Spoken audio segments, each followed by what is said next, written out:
Let's get started using Microsoft OneNote for note-taking. First, let's open the OneNote app on your iPad. You might find it on your home screen. It's this purple icon with an N, or you could search for it. Once you've launched the app, you'll find your notebooks. I'm actually in a notebook right now. It defaults to whatever the last notebook you were in. If you want to see other notebooks, you click on this purple arrow that's pointed to the left, and here's all your notebooks. So choose the notebook that you want and wherever you want to take notes, and you can add a new page by clicking this plus page at the bottom. To title the page, you're going to type above this line. I'm just going to call it Notes. Once you're there, if you tap anywhere on the screen, the keyboard is there and you can just start typing your notes. So these are my notes on compound interest. And you can use all the tools just like a regular laptop would have. But you can also use handwriting. So if you use your Apple Pencil, you can remove this keyboard by clicking this keyboard button down.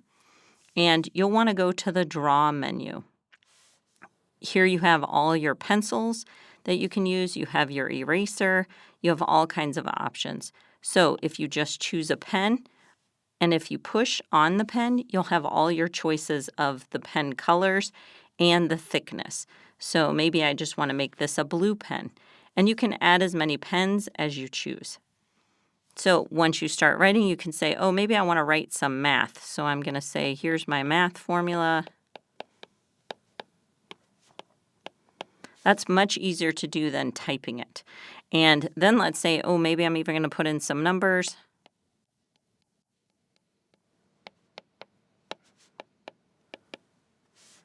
So it's really nice if I made a mistake, I can just click the eraser tool and go back, and maybe I want to say that was supposed to be a 6.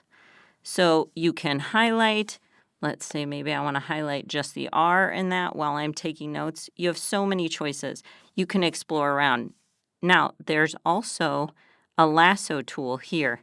So if you click on Lasso Select, let's say I want to use this formula again, but I don't want to type it again.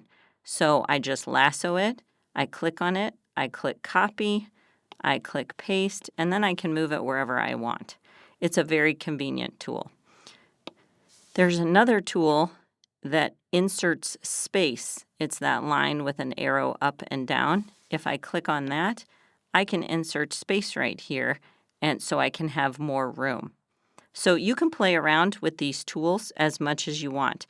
So have a good time and take great notes. That's it for today. Thanks for watching. And if you found this video helpful, give it a thumbs up and subscribe to our channel for more tips and tricks. Until next time.